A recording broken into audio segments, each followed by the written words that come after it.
1장 1절부터 4절 말씀까지를 제가 봉독해 드리겠습니다. 여호수아 1장 1절부터 4절까지를 제가 봉독해 드립니다. 여호와의 종 모세가 죽은 후에 여호와께서 모세의 수종자 눈의 아들 여호수아에게 말씀하여 이르시되 내 종 모세가 죽었으니 이제 너는 이 모든 백성과 더불어 일어나 이 요단을 건너 내가 그들 곧 이스라엘 자손에게 주는 그 땅으로 가라. 내가 모세에게 말한 바와 같이 너희 발바닥으로 밟는 곳은 모두 내가 너희에게 주었노니 곧 광야와 이 레바논에서부터 큰 강 곧 유브라데 강까지 해쪽 속의 온 땅과 또 해 지는 쪽 대해까지 너희의 영토가 되리라. 아멘. 여호수아서 1장 1절부터 4절 말씀을 봉독했습니다. 오늘 이 시간에는 벼랑 끝에서라는 그런 제목의 말씀을 드리도록 하겠습니다. 여러분들은 이런 일들이 생길 때 과연 이해가 될 수 있겠습니까? 우리나라 문화체육부 장관이었던 이여령 교수의 딸 이민아라는 여인이 있습니다. 이 여인에게 시련은 일상이었다라고 하는데 그는 죽도록 사랑해서 결혼한 남자와 헤어집니다. 5살 아이는 특수 자폐 판정을 받습니다. 사랑했던 맏아들은 25 똑같은 나이에 돌연히 죽습니다. 지금도 아들이 죽은 원인을 아무도 모릅니다. 감기 걸린 것 같더니 쓰러져서 혼수 상태로 19해 만에 세상을 떠났습니다. 그러면서 육신의 껍데기를 벗었을 뿐 하나님 아버지의 집으로 돌아간 건데 올 일이 아니지 않느냐 이렇게 고백을 합니다. 그리고 이 여인은 자기 자신의 아들의 묘기명에 내 아버지 집에서 쉬다 이렇게 적었습니다. 그리고 이 여인은 자신이 암을 선고받습니다. 그리고 실명 위기가 닥칩니다. 결혼 후 30년 세월이 흐르는 동안에 웃는 날보다는 가슴 치며 운 날이 많았습니다. 그런데 이 사람은 이렇게 이야기합니다. 모든 시련과 고난이 내게는 축복이었다. 이렇게 이야기를 하지요. 미국 LA에서 변호사로 활동한 엘리트였는데 이 여인이 2009년 목사 안수를 받은 뒤에 미국, 아프리카, 남미, 중국 이렇게 돌면서 마약과 술에 빠진 청소년 구제 활동에 전념을 하다가 건강이 나빠져서 결국은 하나님의 부름을 받았습니다. 이런 일은 너무나 슬프고 아픈 일입니다. 나에게 이런 일이 일어나지 않기를 바라고 우리는 살고 있습니다. 그런데 우리의 내일을 아는 사람은 아무도 없습니다. 이런 때에도 우리가 이 이민아라는 여인처럼 믿음을 지키다가 할렐루야를 외치면서 하나님 앞에 갈 사람들이 과연 얼마나 될까 곰곰이 생각해 보는 것입니다.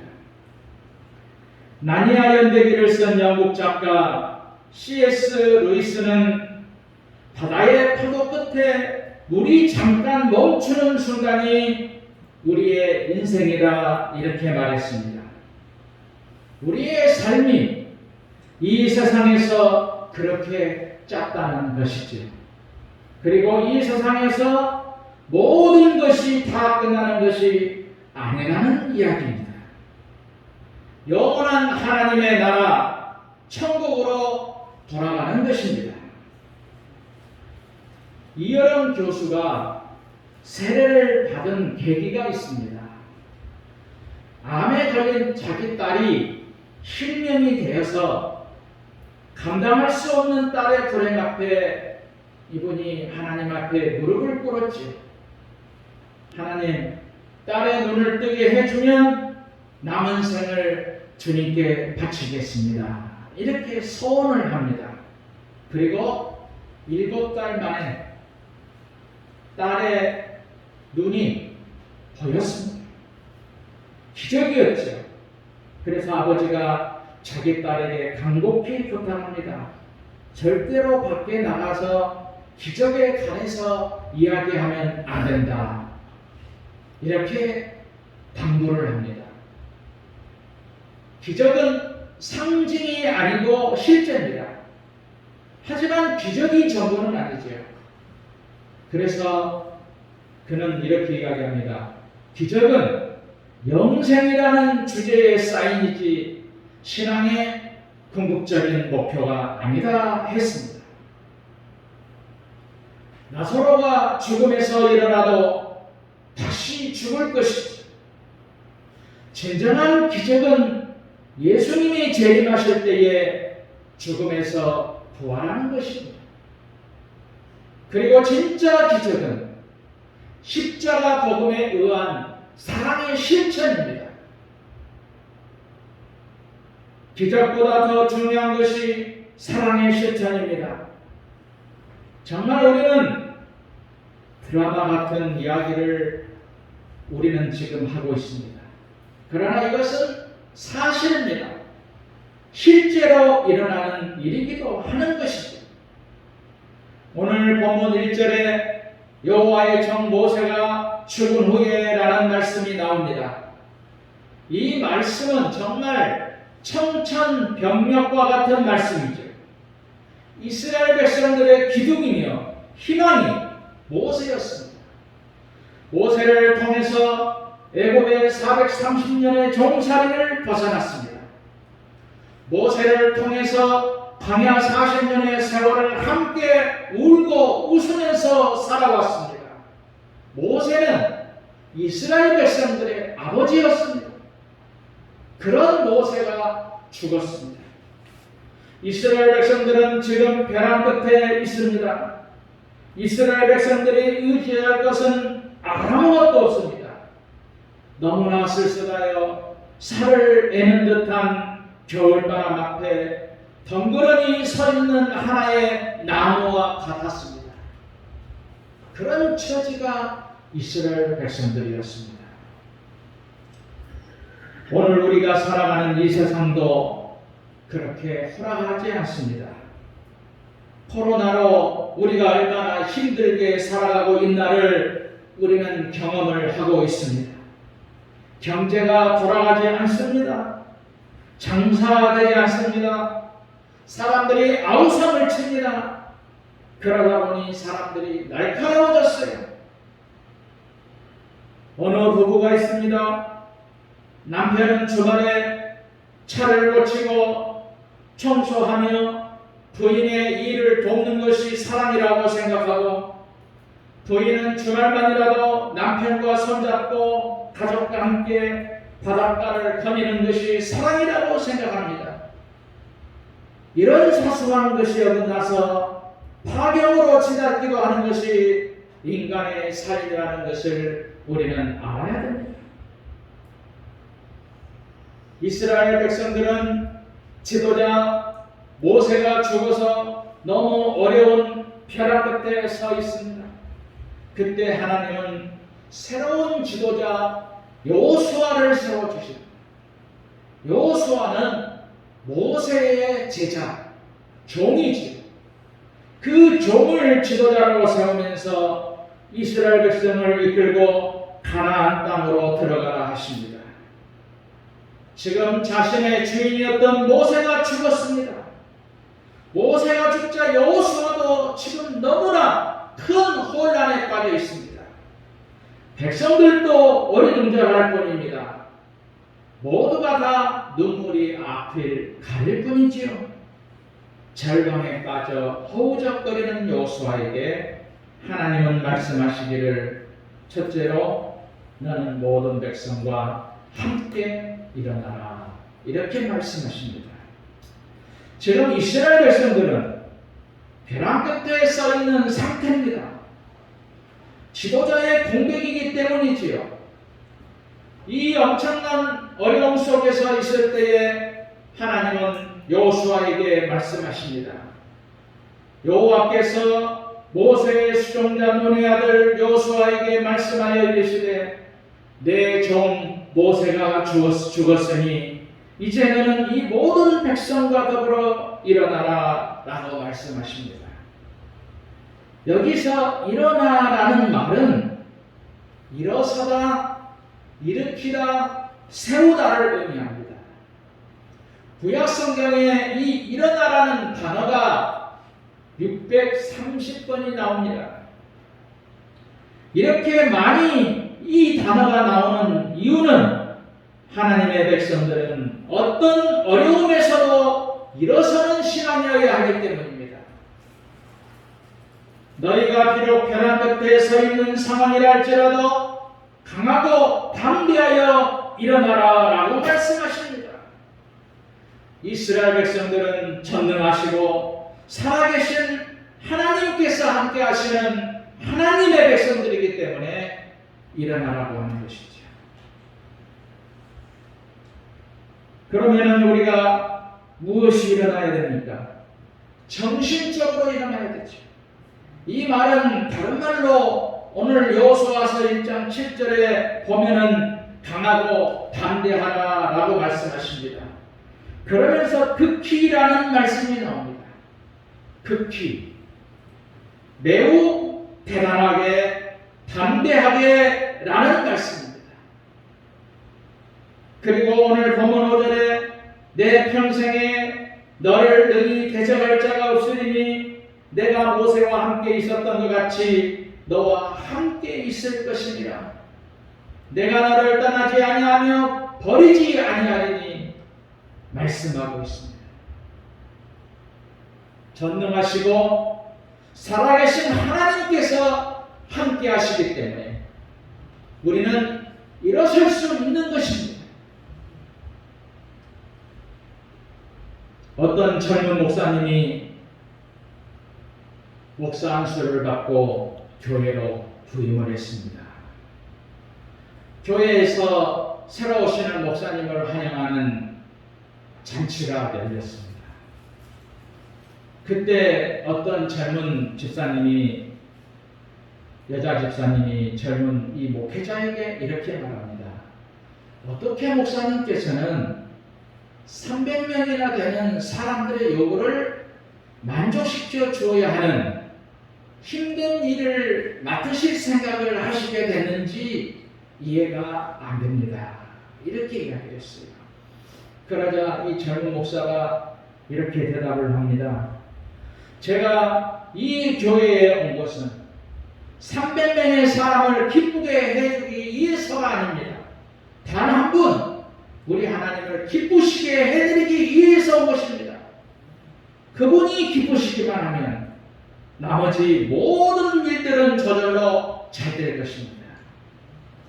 그렇습니다. 하나님이 함께 하시는 인생은 경통하게 되는 것입니다. 전능하신 하나님이 함께 하심을 믿으며 우리는 이 코로나 시대에도 일어나야 되는 것입니다. 두 번째로 요단을 건너가라고 말씀하십니다. 요단은 지금 당장 앞에 있는 해결해야 할 문제입니다. 이스라엘 백성들은 요단강 동편에 있습니다. 이제 이 요단강을 건너서 가나안 땅으로 가야 합니다. 그런데 지금 눈앞에 강물이 있는 것입니다. 전진해야 할 앞에 요단강이라는 문제가 가로막고 있는 것이죠. 요단을 건너라고 말씀하십니다. 이 말씀은 행동하는 신앙이 되라는 말씀입니다. 이제 정신을 차리고 일어났습니다. 그러면 행동하라는 말씀입니다. 하나님은 정신에도 함께 하십니다. 행동에도 함께 하십니다. 그러므로 정신적으로 확실하게 무장을 하고 일어섰습니다. 그러면 이제 행동으로 전진하는 신앙이어야 되는 것이죠. 그것이 우리 앞에 있는 문제의 요단을 건너가는 것입니다. 신앙은 정신무장을 하는 것입니다. 정신무장이 나는 하나님이 함께 하시는 하나님의 사랑이라는 확신을 가져야겠죠. 하나님은 나와 함께 하신다. 그러면서 담대하게 행동을 해야 됩니다. 정신무장과 함께 행동하는 신앙으로 항상 전진을 하는 것이 믿음인 것입니다. 오늘 본문의 건너라는 말씀과 가라는 말씀, 이 말씀은 같은 단어인 아바르라는 용어를 사용합니다. 이 단어의 뜻은 지나가다, 건너가다, 끝나다라는 뜻이 있습니다.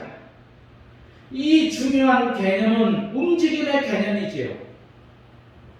정지에 있던 모든 것이 움직이는 것을 의미하는 말씀입니다. 그러면 이 말씀을 우리가 좀 다른 말로 변경해 보면 이 말씀은 행동하라는 말씀이죠.